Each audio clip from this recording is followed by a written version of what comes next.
ছোটবেলা থেকেই আমি গরু চড়িয়ে অভ্যস্ত, সেই জন্য সকলে আমাকে গোপাল নামে ডাকত।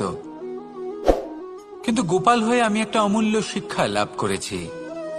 আমি দেখেছি যে গৌশালাতে অনেক বাছুরের মধ্যে একটি গাই তার নিজের বাছুরকে অবশ্যই চিনে ফেলে।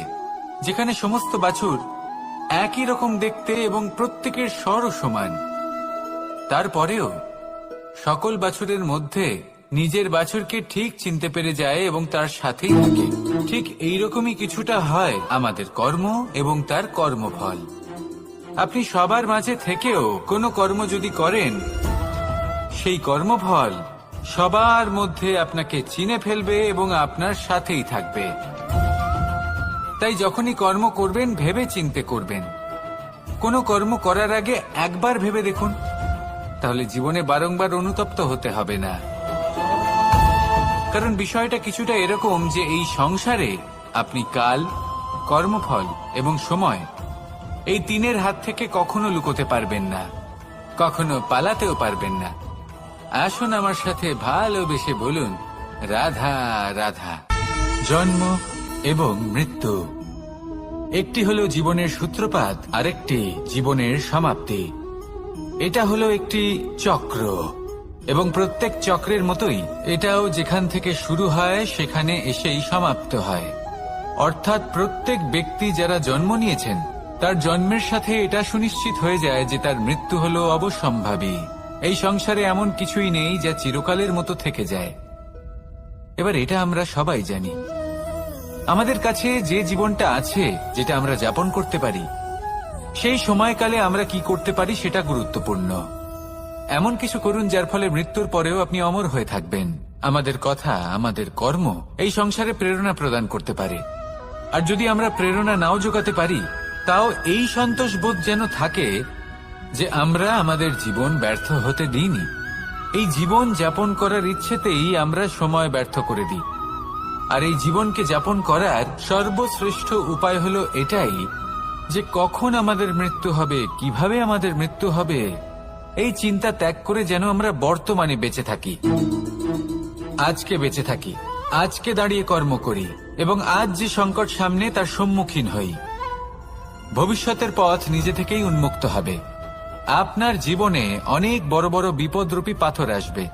সেই পাথরগুলিকে এতটাই দুর্বল করে দিন যাতে সেই পথ আপনি অগ্রসর হওয়ার পরে আপনার পেছন পেছন যে সেই পথ দিয়ে আসবেন তিনিও যেন সহজেই পাথর চূর্ণ করে সামনে অগ্রসর হতে পারেন।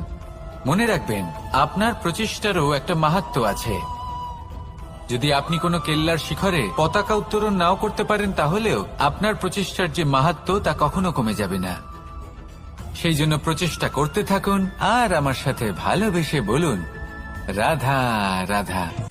মানুষ সবসময় চায় যে তার জীবনে যেন কখনো কোনো সমস্যাই না আসে। সে চায় তার জীবন যেন শুধুমাত্র শান্তি এবং সুখের দ্বারা পূর্ণ থাকে। কিন্তু এই চাহিদা অনুচিত কিছু নয়। আমরা সবাই এটাই চাই যে জীবনে সুখ থাক, শান্তি থাক। কিন্তু এই কথা সবসময় মনে রাখবেন, যে সূর্য উদিত হন সংসারকে প্রকাশমান করেন, দুপুরবেলায় সংসারকে রৌদ্র প্রদান করেন, সন্ধেবেলায় তাকেও অস্ত যেতে হয়। এবার আমাদের জীবন চক্র কিছুটা এরকমই। কোনো কিছুই চিরকাল একরকম থাকে না। কখনো এই নদীকে দেখুন যা বয়ে চলেছে। এই নদী যা বয়ে চলেছে তার পথেও অনেক বিপদ আসে। বড় বড় পাথরের সম্মুখীন হয়ে তাকেও সামনে এগিয়ে যেতে হয়। একটি পুকুর যা চারদিক থেকে ঘেরা, তার জীবনে কিন্তু কোনো সমস্যা নেই। কিন্তু এই সংসারে পুকুরের পুজো করা হয় না, পুজো করা হয় নদীকে। মনে রাখবেন, সমস্যার ঊর্ধ্বে তিনি উঠতে পারেন যিনি সমাধি লাভ করেছেন, যিনি এই সংসারেই নেই। যিনি এই সংসারে আছেন এবং জীবিত আছেন, তার জীবনের সমস্যা হলো শ্বাসবায়ুর মতোই গুরুত্বপূর্ণ। আসুন আমার সাথে ভালোবেসে বলুন, রাধা রাধা। বন হলো আমাদের সবারই প্রিয়। সেখানকার সৌন্দর্য, শান্তি, সেখানকার পরিবেশ আমাদের সকলের ভালো লাগে এবং সেখান থেকে আমরা কাঠ পাই, যা সংসারে আমাদের জীবনে আমাদের খুব সহায়ক হয়ে ওঠে। এর দ্বারা আমরা অনেক কিছুই প্রাপ্ত করতে পারি। অনেক বাদ্যযন্ত্র আমরা লাভ করতে পারি।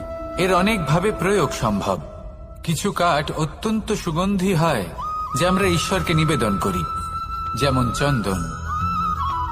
এবার ভাবুন, একজন অসাবধানী ব্যক্তি তার হাত থেকে ছোট্ট একটা আগুনের ফুলকি যদি সেখানে পড়ে, তাহলে তা সমগ্র বনকে ভস্ম করে দিতে পারে। আর যখন এই আগুন ছড়িয়ে পড়ে, তখন তা কাউকে রেহাই দেয় না। অন্য বৃক্ষকে নয়, পাতাকে নয়, ফলকে নয়, কাঁটাকে নয়, কাউকে নয়, পথে যাকে পায় তাকেই ভস্ম করে দেয়। এই ছোট্ট আগুনের ফুলকি। কিন্তু এই ছোট্ট আগুনের ফুলকি সবার আগে কাকে ভস্ম করে? সেই সকল ছোট ছোট শুকনো পাতা, সেই ছোট ছোট গাছের ডাল। ঠিক সেইভাবেই আপনার জীবনে একজন খারাপ ব্যক্তি এসে হয়তো আপনার সমগ্র জীবন ধ্বংস করে দিতে পারে। আর আপনার এই জীবনে এই ছোট ছোট শুকনো পাতা এবং এই ছোট ছোট শুকনো কাঠ আপনার ছোট ছোট স্বার্থ। আপনার স্বার্থের দ্বারা এই অশুভ ব্যক্তি আপনার মনে অশুভ আবেগ বাড়িয়ে তুলবে এবং আস্তে আস্তে আপনার জীবন শেষ করে দিতে পারে। তাই মনে রাখবেন, এই জীবন অমূল্য। আপনি হলেন অমূল্য। এই জীবন যাপন করুন এবং এই জীবনের কাছে পৌঁছানোর দ্বার আর কোথাও নেই, আপনার কাছেই আছে। আপনার মনে, আপনার বিবেকে, আপনার দৃষ্টিভঙ্গিতে, আপনার ভাবনাতেই আছে। এই দ্বারকে খুলুন। জীবন সফল হবে আর ভালোবেসে বলবে, রাধা রাধা।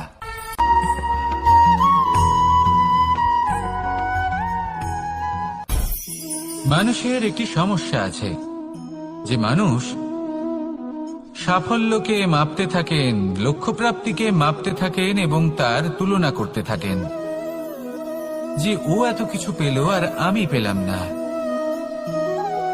ওর কাছে এত কিছু আছে কিন্তু আমার কাছে নেই। এই তুলনা করার জন্য ওনারা দুঃখী হয়ে পড়েন, নিরাশ হয়ে পড়েন। তাই আমি একটা প্রশ্ন করছি যে এটা কি উচিত? এই সংসারে আপনি কি নিয়ে তুলনা করবেন, যেখানে সূর্যদেব, চন্দ্রমা দুজনেই আছেন, দুজনেই হলেন বিশেষ, দুজনেই নিজ নিজ সময়ে উদিত হন। এদের মধ্যে একজন না থাকলে তাহলে আমাদের জীবন কঠিন হয়ে পড়বে। ঠিক সেইভাবেই আপনি যদি একটা বড় রেখা অঙ্কন করেন, তাহলে অন্য রেখাটি ছোট হয়ে পড়ে না, সে তেমনই থাকে যেমনটা সে ছিল। আপনার অস্তিত্ব কখনো ছোট বা বড় হতে পারে না। শুধু তুলনা করার জন্য আপনার এটা মনে হতে পারে। যদি আপনি যুদ্ধ করতে চান, আপনার তলোয়ারের প্রয়োজন পড়বে। যদি বস্ত্র তৈরি করতে চান, এত বড় তলোয়ার দিয়ে কিছুই হবে না, তখন প্রয়োজন পড়বে একটা ছোট্ট সূচের। তাই তুলনা করবেন না, না নিজেকে ছোট মনে করবেন, না অন্য কাউকে। সবার সাথে সহযোগিতা করুন, আর যদি তুলনা করতেই হয়, নিজের সাথে করুন। যে কাল আমি কেমন ব্যক্তি ছিলাম, আজ কি তার থেকে শ্রেষ্ঠ হয়ে উঠতে পেরেছি? ভেবে দেখুন ভবিষ্যতে গিয়ে আপনি কতটা শ্রেষ্ঠ ব্যক্তি হতে পারেন। আসুন আমার সাথে ভালোবেসে বলুন, রাধা রাধা। বস্ত্র আমাদের সকলের প্রিয়। এটা আমাদের জীবনযাপনের জন্য প্রয়োজনীয়। আমরা সবসময় চেষ্টা করি সেই বস্ত্র পরতে যা পরলে আমাদের দেখতে ভালো লাগে। কিন্তু কখনো এই কথা ভেবে দেখেছেন যে কিছু বস্ত্র যদি স্বচ্ছ হয়, তাহলে তা পুরনো হলেও দেখতে ভালো লাগে? ঠিক তেমনি যেমন কোনো খাবার যদি মশলাদার না হয়, অত্যন্ত সুস্বাদু নাও হয়, কিন্তু যদি তা গরম হয়, টাটকা হয়, তাহলে খেতে ভালোই লাগে। ঠিক সেইভাবেই যদি কোনো ব্যক্তি সুন্দর নাও হয়, কিন্তু তার কথা খুবই মধুর হয়, তাহলে সেই ব্যক্তি সকলের প্রিয় হয়। কোনো ব্যক্তি যদি ধনবান নাও হন, কিন্তু তিনি যদি গুণী হন, তাহলে এই সংসারে সম্মান লাভ করেন। সেই জন্য কখনো এই বিষয়ে দুঃখ পাবেন না যে আপনার কাছে ভৌতিক স্বাচ্ছন্দ্য নেই। আপনার কাছে সব থেকে বড় বস্তু, সব থেকে মূল্যবান বস্তু যেটা আছে, সেটা হলো আপনার আত্মা, আপনার মন, আপনার বিচারধারা, আপনার গুণ, আপনার কথা। এগুলো সবসময় শুভ রাখুন এবং সবসময় নিজের সাথে রাখুন। এই জীবন সফল হবে এবং প্রেমময় হয়ে বলে উঠবে, রাধা রাধা। নন্দ বাবাও খেলার ছলে খুব বড় বড় শিক্ষা দিতেন। অনেকদিন আগেকার কথা, বাবা আমার জন্য একটা মানচিত্র নিয়ে এলেন। এটা ছিল জম্বু দ্বীপের মানচিত্র, ঠিক যেন একটা ধাঁধা যা টুকরো টুকরো করে বিভিন্ন দিকে ছড়ানো, যেগুলোকে আমায় জুড়তে হতো। ব্যাস শুধু এটুকুই ছিল আমার কাজ। আমি বারবার প্রচেষ্টা করলাম, কিন্তু বারবার অসফলই রয়ে গেলাম। বাবা এটা দেখলেন এবং হাসলেন। বাবা বললেন, একটা কাজ করো, এই প্রত্যেকটি অংশকে উল্টে রাখো। আমিও উল্টে রাখলাম। তারপরে দেখলাম প্রত্যেক অংশে মানুষের শরীরের কোনো না কোনো অংশ চিহ্নিত। কোথাও হাত আছে, পা আছে, কোথাও মুখ আছে। বাবা বললেন যে এবার এটা জুড়তে চেষ্টা করো। আমিও জুড়ে দিলাম। মানুষের মানচিত্র পূর্ণ হলো। এবার বাবা বললেন, এটা উল্টে রাখো, মানচিত্র পূর্ণ আকার ধারণ করেছে। আমি বললাম, ঠিক আছে। আমি উল্টে রাখলাম। দেখলাম জম্বুদ্বীপের মানচিত্র পূর্ণ হয়েছে। বাবা বললেন, যদি দেশকে সফল করে তুলতে চাও, শক্তিশালী করতে চাও, স্থির বানাতে চাও, তাহলে সবার আগে দেশবাসীকে একত্রিত করতে শেখো। সকল সৈন্যগণ যখন একজোট হয়ে দাঁড়াবে, তখন দেশের শক্তি আরো বেড়ে যাবে। শুধু তাই নয়, বাবা বললেন, যদি ভালোবাসার সাথে জড়িয়ে পড়ো, তাহলে পরমাত্মাও তোমার সামনে এসে দেখা দেবেন। তাহলে এটাই করুন আর আমার সাথে ভালোবেসে বলুন, রাধা রাধা। মানুষ শুধুমাত্র দুই ধরনের ব্যক্তির সামনেই নত হন। একজন হলেন তিনি যাকে তিনি সম্মান করেন, আর আরেকজন যাকে তিনি ভয় পান। এবার কোনো ব্যক্তি যদি আপনার সামনে নত হন, তাহলে তার পেছনের কারণ কি? আপনার প্রতি সম্মান নাকি আপনার প্রতি ভয়? সেটা আপনাকেই বুঝতে হবে। যদি আপনি এমন মনে করেন যে তাতে কি যায় আসে, ভয় হোক বা সম্মান, কেউ আমার সামনে নত তো হচ্ছেন, যদি এটা আপনার চিন্তা ভাবনা হয়, তাহলে আপনাকে মনে করিয়ে দিই, এই সময় বদলাতে বেশি সময় লাগে না। আজ যে ব্যক্তি আপনাকে দেখে ভয় পাচ্ছে, কাল এই ভয়ের সমাপ্তিও ঘটতে পারে। আবার এমনও হতে পারে যে তার কাছে অত্যধিক শক্তি চলে এলো। অনেক কিছুই হতে পারে। তাই মনে রাখবেন, যে মাথা ভয়ের কারণে নত হয়, তা সময় এলে সবার আগে বিরোধিতা করতে পারে। আর যে মাথা সম্মানের কারণে নত হয়, আপনার জন্য নিজের শিরচ্ছেদও সে করতে পারে। তাই সকলকে আপন করে নিন, কিন্তু ভয় প্রয়োগ করে নয়। কর্ম করুন এবং সম্মান অর্জন করুন। শুধু এটাই করুন আর আমার সাথে ভালোবেসে বলুন, রাধা রাধা। সূচের শেষে একটি ছিদ্র থাকে, যার দ্বারা আমরা এই সুতো পরাতে পারি। আর তারপর সূচের সাহায্যে এই সুতো দিয়ে বস্ত্র সেলাই করা যায়। কিন্তু যদি সুতোটা সোজা করে ধরা না হয়, তাহলে সূচে কখনো এই সুতো পরানোই সম্ভব নয়। যদি এতে কোনো গিঁট পড়ে, তখন তা কখনোই এই ছিদ্র দ্বারা প্রবেশ করা সম্ভব নয়। ঠিক এইভাবেই যদি আপনি কারোর জীবনে প্রবেশ করতে চান, কারোর অন্তরে প্রবেশ করতে চান, তাহলে আপনাকেও সহজ থাকতে হবে। এতে কোনো গিঁট থাকলে চলবে না। অর্থাৎ মনে যাতে কোনো মালিন্য না থাকে, যেন কোনো কুচিন্তা না থাকে। যদি এসব থাকে, তাহলে আপনি কখনো কারোর জীবনে প্রবেশ করতে পারবেন না। আর যদি কোনোভাবে আপনি প্রবেশ করেও যান, তাহলে তার মনে ঘর করতে পারবেন না। নিজেকে এই সুতোর মতন করে তুলুন, সহজ। মনে যেন কোনো কুচিন্তা না থাকে, সবার প্রতি যেন সদ্ভাবনা থাকে, শুভ চিন্তা থাকে। এমনটা করতে থাকুন। এমন একটা দিন আসবে যেদিন এই সমস্ত সংসারের ব্যক্তির মনে আপনি বাস করবেন। আর তখন এই মন প্রসন্ন হয়ে বলবে, রাধা রাধা। সূর্য হলেন আমার অত্যন্ত প্রিয়। প্রতিদিন আমাকে নতুন শিক্ষা দিতে থাকেন। একবার সূর্যকে দেখুন। 4 প্রহর পর্যন্ত উনি অন্ধকার সহ্য করেন, তারপর আস্তে আস্তে উদিত হন। প্রথমে লাল, তারপর গেরুয়া, তারপর শ্বেত বর্ণ ধারণ করেন। আস্তে আস্তে আকাশে উদিত হন, আর তারপর সমস্ত সংসারে প্রকাশমান হয়ে উঠবেন। এ হলো সূর্যের তপস্যা, তার ধৈর্য, তার প্রতীক্ষা, তার পরিশ্রম, যার ফলে উনি সংসারে সর্বোচ্চ স্থান অধিকার করেছেন। যদি আপনিও এই সংসারে সূর্যের মতোই মহান হয়ে উঠতে চান, সূর্যের মতো এই সংসারে সর্বোচ্চ স্থান অধিকার করতে চান, তাহলে আপনাকে সূর্যের মতোই তপস্যা করতে হবে, প্রতীক্ষা করতে হবে, ধৈর্য ধরতে হবে, পরিশ্রম করতে হবে। তবেই এই সংসারে আপনি সম্মান লাভ করবেন, যশ লাভ করবেন। আসুন আমার সাথে ভালোবেসে বলুন, রাধা রাধা। কথায় আছে যে স্বপ্ন এবং লক্ষ্য হলো একটি মুদ্রারই দুটি দিক। যতক্ষণ না স্বপ্ন দেখছেন ততক্ষণ বুঝবেন কি করে আপনার লক্ষ্য কি।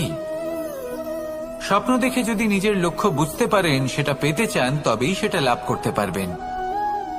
কিন্তু স্বপ্ন এবং লক্ষ্য এই দুইয়ের মধ্যে একটা ভারসাম্য রয়েছে, যেটা বজায় রাখা প্রয়োজনীয়। একে আমরা বলে থাকি পরিশ্রম। দেখুন, যদি আপনি স্বপ্ন দেখতে চান তাহলে পরিশ্রম ত্যাগ করে নিদ্রা লাভ প্রয়োজন। কিন্তু যদি আপনি লক্ষ্য লাভ করতে চান তাহলে আপনাকে নিদ্রা ত্যাগ করে পরিশ্রম করতে হবে। তাই আলস্য ত্যাগ করুন এবং সিদ্ধান্ত নিন যে আপনি কি চান। আপনার জীবনের এই তুলাদণ্ডে স্বপ্নের পাল্লা ভারী হওয়া প্রয়োজন নাকি লক্ষ্যের? আমার মতে এই দুইয়ের মধ্যে যদি ভারসাম্য বজায় রাখেন তবে পথ নিজে থেকেই সামনে আসবে। শুধু সেই পথে অগ্রসর হতে থাকুন এবং আমার সাথে ভালোবেসে বলুন, রাধা রাধা। আমরা সবাই জীবনে সুখ লাভ করতে চাই। শুধু জীবনে কেন, জীবনের পরেও আমরা সুখ লাভ করতে চাই। আমরা সকলে স্বর্গের কামনা করি। কিন্তু খুব সহজ একটা কথা, যদি আপনি স্বর্গ লাভ করতে চান তাহলে প্রথমে মৃত্যু লাভ করতে হবে। আপনি যদি প্রাণই না দেন তাহলে আপনি স্বর্গ লাভ কিভাবে করবেন, তাই না? শুধু এই ছোট্ট একটা বিষয় দ্বারা আমরা জীবনে অনেক কিছুই শিখতে পারি। যদি আপনার কোনো লক্ষ্য থাকে, কোনো মনোবাঞ্ছিত স্থান থাকে, কোনো বড় কাজ আপনি করতে চান, তাহলে সেই সবই হবে। কিন্তু শুধুমাত্র কামনা করলে হবে না, আপনাকে কর্ম করতে হবে, নিরন্তর প্রয়াস, পরিশ্রম, পথ খুঁজতে হবে, সামনে অগ্রসর হতে হবে। কখনো অসফল হলে তার কারণ খুঁজতে হবে, বিপদের সম্মুখীন হতে হবে, অন্তর থেকে নিজের শক্তি বাড়িয়ে তুলতে হবে। তবেই আপনি নিজের লক্ষ্য লাভ করতে পারবেন, মনোবাঞ্ছিত স্থান পাবেন। মহানদী গঙ্গা একটি বিন্দু দ্বারা শুরু হয়, ধীরে ধীরে অগ্রসর হয়। কোনো পাথরে ধাক্কা খেলেও সে থামে না, বরং এগোতেই থাকে। তারপরেই সে মহান নদী গঙ্গা হয়ে উঠতে পারে। পরিশ্রম করুন, লক্ষ্য লাভ করুন, আর আমার সাথে ভালোবেসে বলুন, রাধা রাধা। এই সংসারে তিন ধরনের আবেগ অত্যন্ত গুরুত্বপূর্ণ, যা প্রত্যেক মানুষের জীবনে থাকে। প্রথমটা হলো আনন্দ, যা আমরা সবাই লাভ করতে চাই। দ্বিতীয় হলো ক্রোধ। এটা তখনই আসে যখন আমরা আমাদের উপর নিয়ন্ত্রণ হারাই বা কোনো পরিস্থিতি আমাদের প্রতিকূল হয়ে থাকে। তৃতীয় হলো দুঃখ। এই দুঃখ তখনই আসে যখন কোনো একটা পরিস্থিতি আমাদের মনের মতো হয় না, বা আমাদের প্রিয়জন আমাদের বুঝতে পারেন না, আমরা অমূল্য কিছু হারিয়ে ফেলি। তখন এই দুঃখ আমাদের হৃদয়ে আশ্রয় নেয়। এই তিন আবেগ হলো এমন যে আমাদের জীবনে আসতে এবং যেতে থাকবে। কিন্তু এই তিনটি আবেগের বিষয়ে কোন কথাটা মনে রাখতে হবে সেটা শুনুন। যখনই আপনি আনন্দে থাকবেন, প্রতিশ্রুতি দেবেন না, কারণ যখন মানুষ আনন্দে থাকেন তখন তিনি নিজের বিবেক বোধ হারিয়ে ফেলেন। দ্বিতীয়ত, যখনই আপনি ক্রুদ্ধ হবেন, উত্তর দেবেন না, কারণ ক্রোধের বশে যে উত্তরই দেবেন সেটা শুভ হবে না। তৃতীয়ত, যখনই আপনি দুঃখী থাকবেন, কোনো সিদ্ধান্ত নেবেন না, তখন নিজের মনের ওপর, নিজের কর্মের ওপর, নিজের উপর নিয়ন্ত্রণ রাখতে চেষ্টা করুন। যদি এই তিনটি আবেগের ক্ষেত্রে এই জিনিসগুলো মনে রাখেন তাহলে জীবনে কখনো আক্ষেপ করবেন না। আসুন আমার সাথে ভালোবেসে বলুন, রাধা রাধা। আমাদের মধ্যে বেশিরভাগ মানুষ কোনো না কোনো মহাশক্তির উপস্থিতিকে বিশ্বাস করেন। আমরা মনে করি যে এ হলো সেই মহাশক্তি যার প্রভাব, যার কৃপা চিরকাল আমাদের উপর বজায় থাকে। আমাদের কর্মের ওপর, কর্মফলের ওপর চিরকাল তার দৃষ্টি থাকে। আমাদের মধ্যে কেউ একে ঈশ্বর মনে করেন, কেউ বা প্রকৃতি মনে করেন, বা কেউ কোনো গৃহপালিত পশুর মধ্যে মহাশক্তির দর্শন লাভ করেন বা কেউ কোনো বস্তুর মধ্যে। প্রত্যেকের নিজস্ব বিশ্বাস আছে, কিন্তু সেই শক্তির থেকে আশীর্বাদ লাভের জন্য বা কোনো ইচ্ছে পূরণের জন্য আমরা কখনো না কখনো মন্দিরে যাই। এই মন্দির শব্দের সূত্রপাত কিভাবে, আগে সেটা বুঝে নেওয়া যাক। মন্দির এই শব্দের আরম্ভ হল মনের দ্বারা, কিন্তু বেশিরভাগ মানুষ যখনই মন্দিরে যান কোনো ইচ্ছে পূরণের জন্য বা ইচ্ছে পূরণ হওয়ার পরে ধন্যবাদ দেওয়ার জন্য, তখন তিনি শুধুমাত্র শারীরিকভাবে সেখানে উপস্থিত থাকেন। তার মন তো সাংসারিক কাজের মধ্যেই ঘোরাফেরা করতে থাকে, তাই না? তাহলে বলুন, এর অর্থ কি? যদি আপনি মন্দিরে নিজের মনকেই না নিয়ে যান, তাহলে তার কি লাভ হবে? মন্দিরে গিয়ে নিজের মনকে ঈশ্বরের চরণে পূর্ণরূপে সমর্পণ করুন। নিজের মন থেকে ঈশ্বরের আরাধনা করুন, আর এই মন থেকেই বলুন, রাধা রাধা। ছোটবেলা থেকেই আমি গরু চড়িয়ে অভ্যস্ত, সেই জন্য সকলে আমাকে গোপাল নামে ডাকত। কিন্তু গোপাল হয়ে আমি একটা অমূল্য শিক্ষা লাভ করেছি। আমি দেখেছি যে গৌশালাতে অনেক বাছুরের মধ্যে একটি গাই তার নিজের বাছুরকে অবশ্যই চিনে ফেলে। যেখানে সমস্ত বাছুর একই রকম দেখতে এবং প্রত্যেকের স্বরও সমান, তারপরেও সকল বাছুরের মধ্যে নিজের বাছুরকে ঠিক চিনতে পেরে যায় এবং তার সাথেই থাকে। ঠিক এইরকমই কিছুটা হয় আমাদের কর্ম এবং তার কর্মফল। আপনি সবার মাঝে থেকেও কোনো কর্ম যদি করেন, সেই কর্মফল সবার মধ্যে আপনাকে চিনে ফেলবে এবং আপনার সাথেই থাকবে। তাই যখনই কর্ম করবেন ভেবে চিন্তে করবেন। কোনো কর্ম করার আগে একবার ভেবে দেখুন, তাহলে জীবনে বারংবার অনুতপ্ত হতে হবে না।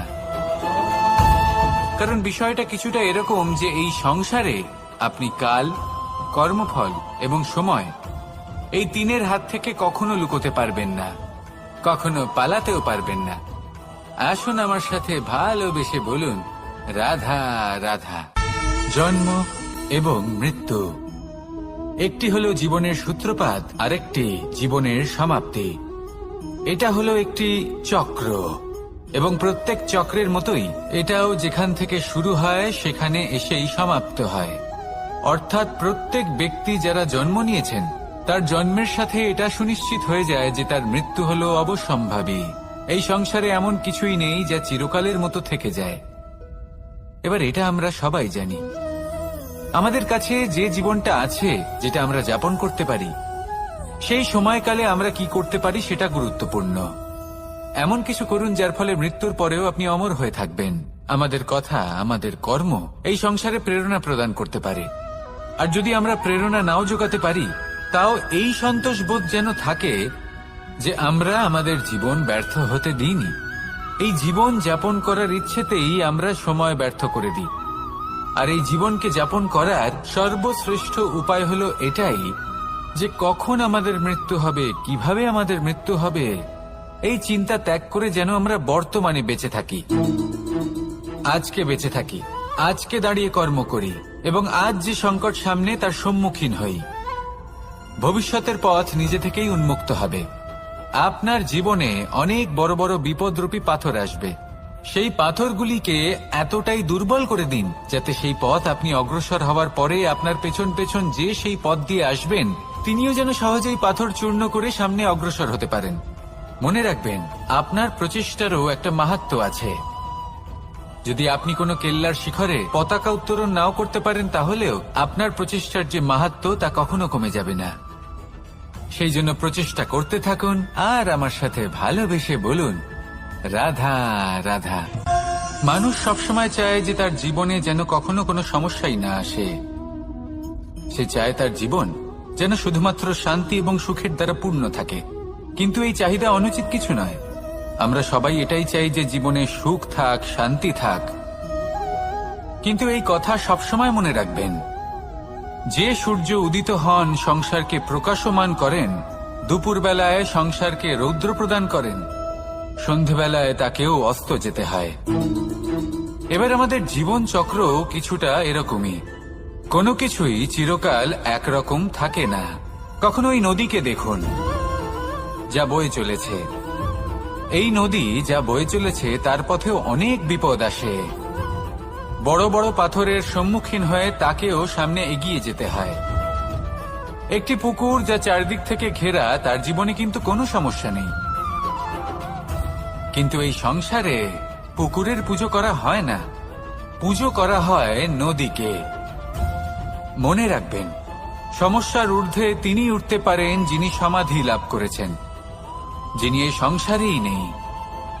যিনি এই সংসারে আছেন এবং জীবিত আছেন, তার জীবনের সমস্যা হলো শ্বাসবায়ুর মতোই গুরুত্বপূর্ণ। আসুন আমার সাথে ভালোবেসে বলুন, রাধা রাধা। বন হলো আমাদের সবারই প্রিয়। সেখানকার সৌন্দর্য, শান্তি, সেখানকার পরিবেশ আমাদের সকলের ভালো লাগে এবং সেখান থেকে আমরা কাঠ পাই, যা সংসারে আমাদের জীবনে আমাদের খুব সহায়ক হয়ে ওঠে। এর দ্বারা আমরা অনেক কিছুই প্রাপ্ত করতে পারি। অনেক বাদ্যযন্ত্র আমরা লাভ করতে পারি। এর অনেকভাবে প্রয়োগ সম্ভব। কিছু কাঠ অত্যন্ত সুগন্ধি হয় যা আমরা ঈশ্বরকে নিবেদন করি, যেমন চন্দন। এবার ভাবুন, একজন অসাবধানী ব্যক্তি, তার হাত থেকে ছোট্ট একটা আগুনের ফুলকি যদি সেখানে পড়ে, তাহলে তা সমগ্র বনকে ভস্ম করে দিতে পারে। আর যখন এই আগুন ছড়িয়ে পড়ে, তখন তা কাউকে রেহাই দেয় না। অন্য বৃক্ষকে নয়, পাতাকে নয়, ফলকে নয়, কাঁটাকে নয়, কাউকে নয়, পথে যাকে পায় তাকেই ভস্ম করে দেয়। এই ছোট্ট আগুনের ফুলকি। কিন্তু এই ছোট্ট আগুনের ফুলকি সবার আগে কাকে ভস্ম করে? সেই সকল ছোট ছোট শুকনো পাতা, সেই ছোট ছোট গাছের ডাল। ঠিক সেইভাবেই আপনার জীবনে একজন খারাপ ব্যক্তি এসে হয়তো আপনার সমগ্র জীবন ধ্বংস করে দিতে পারে। আর আপনার এই জীবনে এই ছোট ছোট শুকনো পাতা এবং এই ছোট ছোট শুকনো কাঠ আপনার ছোট ছোট স্বার্থ। আপনার স্বার্থের দ্বারা এই অশুভ ব্যক্তি আপনার মনে অশুভ আবেগ বাড়িয়ে তুলবে এবং আস্তে আস্তে আপনার জীবন শেষ করে দিতে পারে। তাই মনে রাখবেন, এই জীবন অমূল্য। আপনি হলেন অমূল্য। এই জীবন যাপন করুন এবং এই জীবনের কাছে পৌঁছানোর দ্বার আর কোথাও নেই, আপনার কাছেই আছে। আপনার মনে, আপনার বিবেকে, আপনার দৃষ্টিভঙ্গিতে, আপনার ভাবনাতেই আছে। এই দ্বারকে খুলুন, জীবন সফল হবে আর ভালোবেসে বলবে, রাধা রাধা।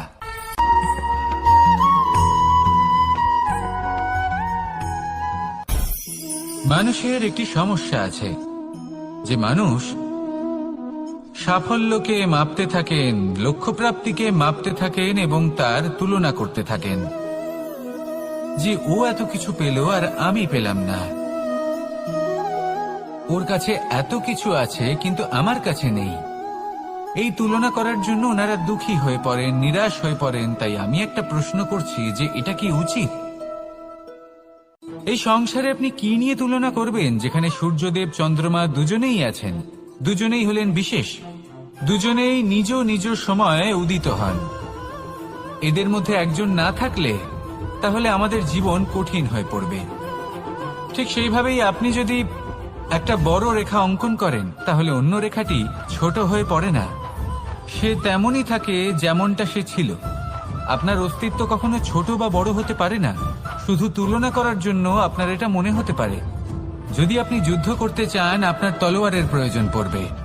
যদি বস্ত্র তৈরি করতে চান, এত বড় তলোয়ার দিয়ে কিছুই হবে না, তখন প্রয়োজন পড়বে একটা ছোট্ট সূচের। তাই তুলনা করবেন না, না নিজেকে ছোট মনে করবেন, না অন্য কাউকে। সবার সাথে সহযোগিতা করুন, আর যদি তুলনা করতেই হয় নিজের সাথে করুন, যে কাল আমি কেমন ব্যক্তি ছিলাম, আজ কি তার থেকে শ্রেষ্ঠ হয়ে উঠতে পেরেছি?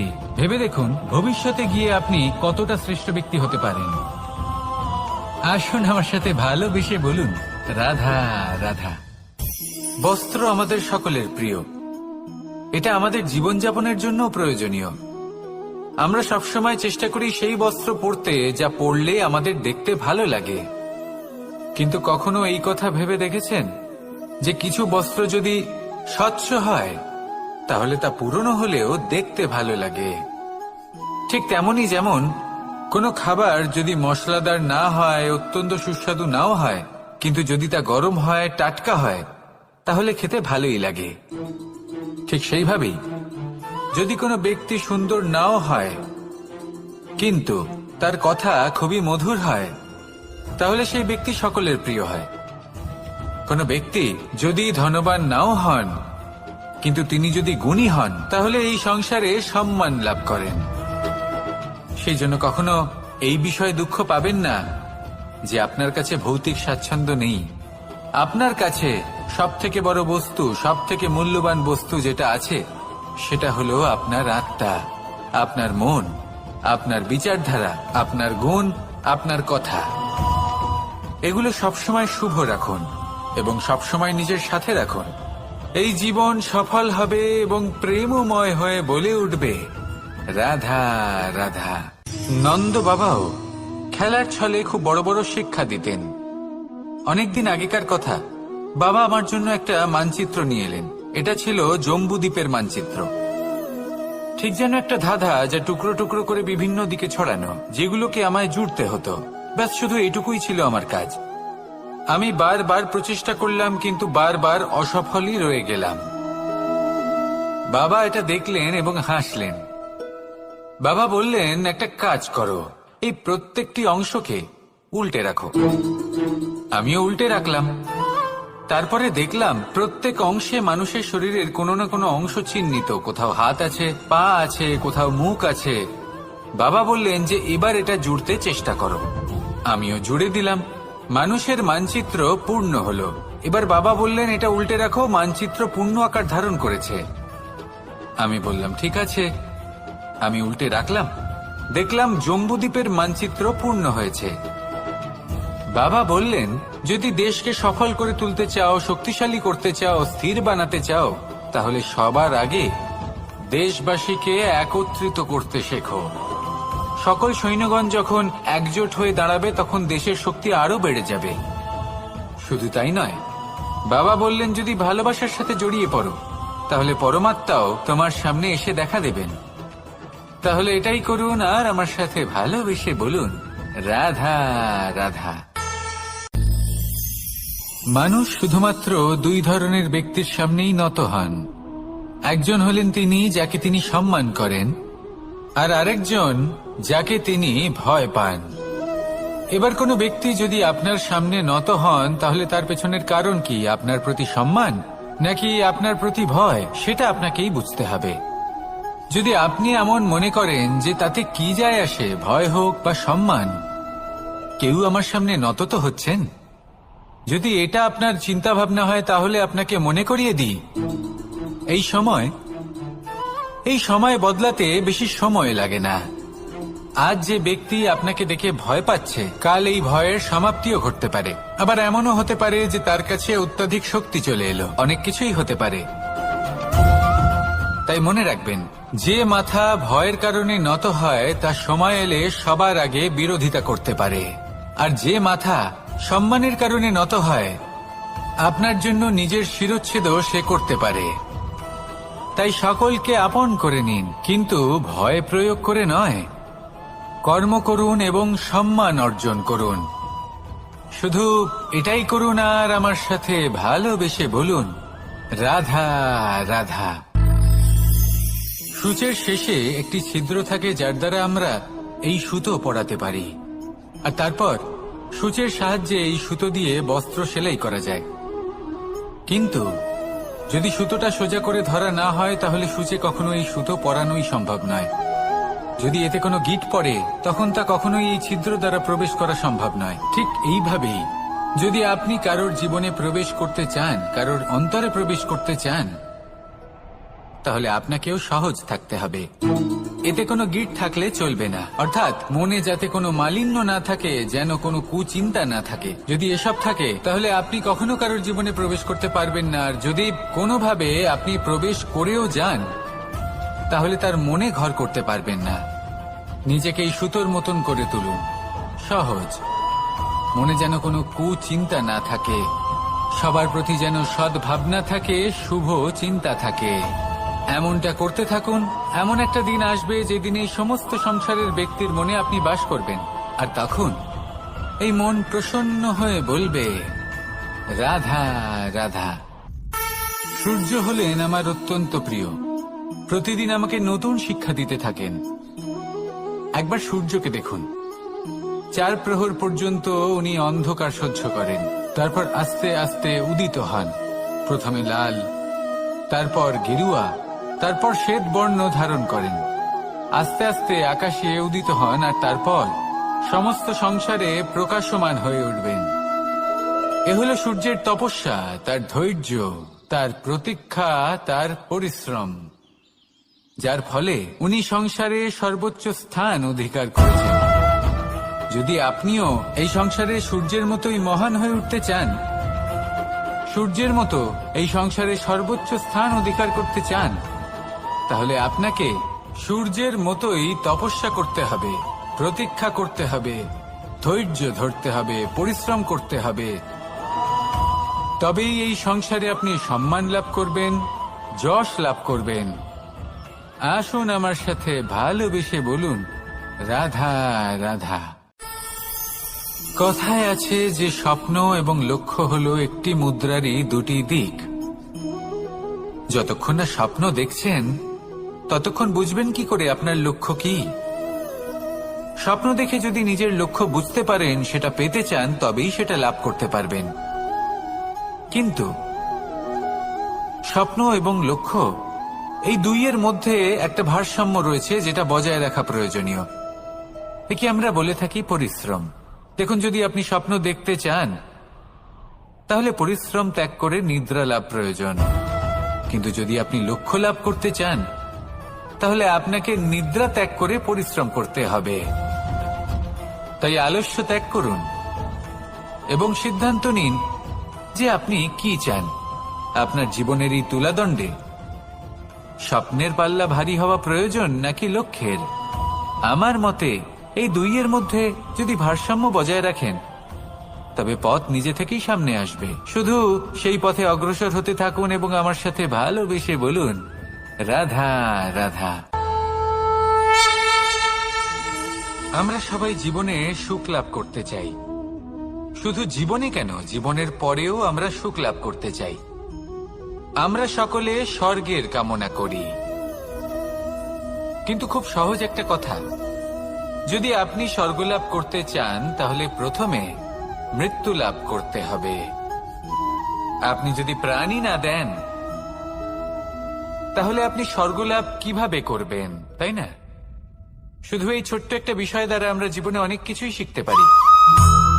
যদি আপনার কোনো লক্ষ্য থাকে, কোনো মনোবাঞ্ছিত স্থান থাকে, কোনো বড় কাজ আপনি করতে চান, তাহলে সেই সবই হবে। কিন্তু শুধুমাত্র কামনা করলে হবে না, আপনাকে কর্ম করতে হবে, নিরন্তর প্রয়াস, পরিশ্রম, পথ খুঁজতে হবে, সামনে অগ্রসর হতে হবে। কখনো অসফল হলে তার কারণ খুঁজতে হবে, বিপদের সম্মুখীন হতে হবে, অন্তর থেকে নিজের শক্তি বাড়িয়ে তুলতে হবে। তবেই আপনি নিজের লক্ষ্য লাভ করতে পারবেন, মনোবাঞ্ছিত স্থান পাবেন। মহানদী গঙ্গা একটি বিন্দু দ্বারা শুরু হয়, ধীরে ধীরে অগ্রসর হয়। কোনো পাথরে ধাক্কা খেলেও সে থামে না, বরং এগোতেই থাকে। তারপরেই সে মহান নদী গঙ্গা হয়ে উঠতে পারে। পরিশ্রম করুন, লক্ষ্য লাভ করুন, আর আমার সাথে ভালোবেসে বলুন, রাধা রাধা। এই সংসারে 3 ধরনের আবেগ অত্যন্ত গুরুত্বপূর্ণ, যা প্রত্যেক মানুষের জীবনে থাকে। প্রথমটা হলো আনন্দ, যা আমরা সবাই লাভ করতে চাই। দ্বিতীয় হলো ক্রোধ। এটা তখনই আসে যখন আমরা আমাদের উপর নিয়ন্ত্রণ হারাই বা কোনো পরিস্থিতি আমাদের প্রতিকূল হয়ে থাকে। তৃতীয় হলো দুঃখ। এই দুঃখ তখনই আসে যখন কোনো একটা পরিস্থিতি আমাদের মনের মতো হয় না, বা আমাদের প্রিয়জন আমাদের বুঝতে পারেন না। আমরা অমূল্য কিছু হারিয়ে ফেলি, তখন এই দুঃখ আমাদের হৃদয়ে আশ্রয় নেয়। এই 3 আবেগ হলো এমন যে আমাদের জীবনে আসতে এবং যেতে থাকবে। কিন্তু এই তিনটি আবেগের বিষয়ে কোন কথাটা মনে রাখতে হবে সেটা শুনুন।